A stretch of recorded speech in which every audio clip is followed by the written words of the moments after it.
আবারও প্রবেশ করবে নিম্নচাপ। আর এই নিম্নচাপ থেকে বৃষ্টির সম্ভাবনা বঙ্গের একাধিক জেলায়। তো কবে থেকে কতদিন এই নিম্নচাপ থাকবে এবং বৃষ্টি হবে কোন কোন জেলায়? এছাড়া আজকে থেকে আগামীকালকের মধ্যে ঠান্ডা অনেকটাই বাড়বে, তাতে তাপমাত্রা অনেকটা কমবে। তাতে কোন কোন জেলায় কী পরিমাণ ঠান্ডা থাকবে তাও আমরা জেনে নেব। প্রথমে দেখে নিচ্ছি নিম্নচাপ কবে থেকে এবং কোন কোন জেলায় থাকবে। আজকে থেকে কিন্তু তেমন নিম্নচাপ বা বৃষ্টির সম্ভাবনা নেই বঙ্গের একাধিক জেলায়। শুধু বাংলাদেশের চট্টগ্রামের উত্তরের সাইড নিয়ে খাগড়াছড়ির দিকে কিছু হালকা পাতলা ছিটাফোঁটা বৃষ্টি আছে। এছাড়া বাকি জেলাগুলি একদম পরিষ্কার, আসামের শিলচরের দিকেও হালকা পাতলা ছিটাফোঁটা বৃষ্টির সম্ভাবনা। আজকে দুপুরের মধ্যে গেলে এই নিম্নচাপ এবং বৃষ্টির সম্ভাবনাটা একদম পরিষ্কার হয়ে যাবে। আগামীকাল থেকেও একদম আবহাওয়া পরিষ্কার, কোনো রকমভাবে নিম্নচাপ থাকবে না। তাতে উত্তর পশ্চিমের হাওয়া কিছুটা বইবে। তারপর 5 তারিখে আবার উত্তরের হাওয়া বাধা হবে, দক্ষিণের হাওয়া বইবে ত্রিপুরা বাংলাদেশের একাধিক জেলায়। তাতে 5 তারিখ কিন্তু কোনো রকমভাবে বৃষ্টি বা নিম্নচাপ থাকছে না। তবে 6 তারিখ সকাল থেকে আবারও রাজশাহী এবং খুলনা বিভাগের দিকে হালকা পাতলা কিছুটা নিম্নচাপ প্রবেশ করার সম্ভাবনা আছে, যা থেকে হালকা পাতলা ছিটাফোঁটা বৃষ্টি 6 তারিখের মধ্যে থাকার সম্ভাবনা রাজশাহী এবং খুলনা বিভাগে। 6 তারিখে বিকালের মধ্যে এই নিম্নচাপটা থাকবে খুলনা, বরিশাল, কুমিল্লা, তারপর আমাদের ত্রিপুরা, আসামের শিলচর এবং গুয়াহাটির মধ্যে। তাতে হালকা পাতলা ছিটাফোঁটা বৃষ্টি হতে পারে এইসব জেলায়। তো 6 তারিখ সন্ধ্যা রাত্রি থেকে রাত্রির মধ্যে আমাদের ত্রিপুরা এবং আসামের শিলচর এছাড়া গুয়াহাটির দিকে হালকা পাতলা ছিটাফোঁটা বৃষ্টি হওয়ার সম্ভাবনা আছে। 7 তারিখ সকালের মধ্যে এই নিম্নচাপটা আমাদের ত্রিপুরা, বাংলাদেশের সিলেট, আসামের শিলচরের মধ্যে থাকবে, যা থেকে হালকা পাতলা ছিটাফোঁটা বৃষ্টি হবে।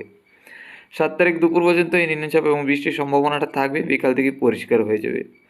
8 তারিখ থেকে আর নিম্নচাপ বা বৃষ্টির কোনো সম্ভাবনা নেই বঙ্গের জেলায় জেলায়, আবহাওয়া একদম পরিষ্কার। তো আগামী 6 তারিখ থেকে 7 তারিখ হালকা পাতলা ছিটাফোঁটা বৃষ্টি কিন্তু হবে ত্রিপুরা বাংলাদেশের একাধিক জেলায়। এখন আমরা দেখে নিচ্ছি মেঘলাভাব। তো আজকে তো তেমন মেঘলাভাব নেই।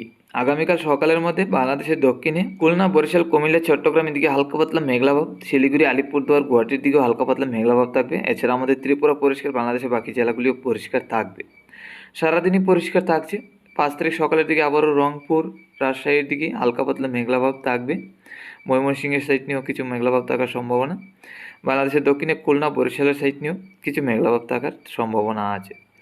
বিকালের দিকে মেঘলাভাবটা শিলিগুড়ি, আলিপুরদুয়ার, গুয়াহাটির দিকে থাকার সম্ভাবনা আছে। 6 তারিখ থেকে আবার সকাল থেকে মেঘলাভাব ত্রিপুরা বাংলাদেশের একাধিক জেলায়, তাতে শিলিগুড়ি, আলিপুরদুয়ার, গুয়াহাটির দিকে এই মেঘলাভাবটা থাকবে। তো 6 তারিখ থেকে 7 তারিখের মধ্যে লক্ষ্য করতে পারছি এই মেঘলাভাবটা থাকবে ত্রিপুরা বাংলাদেশের একাধিক জেলায়, বিশেষ করে বাংলাদেশের দক্ষিণের জেলাগুলি হয়ে আমাদের ত্রিপুরার দিকে। 8 তারিখ থেকে আবারও কিছুটা পরিষ্কার হবে, হালকা পাতলা কিছু কিছু সময় মেঘলাভাব থাকবে। এখন আমরা দেখে নিচ্ছি তাপমাত্রা। আজকে দুপুরের মধ্যে 24 থেকে 25 বাংলাদেশ, ত্রিপুরা, আসামে, শিলচর, শিলিগুড়ি, আলিপুরদুয়ার, গুয়াহাটিতে। আজকে রাত্রির মধ্যে থাকবে 15 থেকে 16 বাংলাদেশে আমাদের ত্রিপুরায়। আসামে, শিলচর, গুয়াহাটির দিকে 14 থেকে 15, শিলিগুড়ি, আলিপুরদুয়ারের দিকে 12 থেকে 13। তো শিলিগুড়ি, আলিপুরদুয়ারের দিকে হালকা পাতলা ঠান্ডা থাকবে।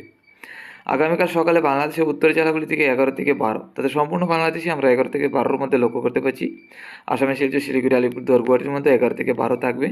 আগামীকাল সকালে কিন্তু ঠান্ডা বাড়বে অনেকটাই বাংলাদেশে এবং আসামে, শিলচর, শিলিগুড়ি, আলিপুরদুয়ারে।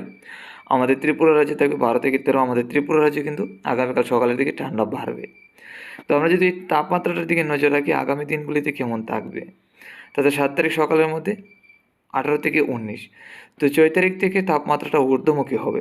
এছাড়া 15 তারিখ পর্যন্ত সকাল দিকে তাপমাত্রাটা অনেক কম থাকবে, ঠান্ডা অনেকটা অনুভব হবে ত্রিপুরা বাংলাদেশে। 7 তারিখের মধ্যে আবার তাপমাত্রা ঊর্ধ্বমুখী হবে, ঠান্ডা বেশি একটা থাকবে না। 8 তারিখের মধ্যে তাপমাত্রা ঊর্ধ্বমুখী 18 থেকে 19-এর কাছাকাছি। তো 8 তারিখ পর্যন্ত তাপমাত্রাটা একবারও ঊর্ধ্বমুখী হবে এবং হালকা পাতলা ঠান্ডা থাকবে সকালের দিকে 6 তারিখ থেকে 8 তারিখ পর্যন্ত। আমরা যদি দেখে নিই ঘনকুয়াশা, আগামীকাল সকালের মধ্যে বাংলাদেশের দক্ষিণে খুলনা, বরিশাল, কুমিল্লা, চট্টগ্রামের দিকে এবং আমাদের ত্রিপুরার দক্ষিণে সাবরুম, বেলোনিয়ার দিকে কিছু ঘনকুয়াশা।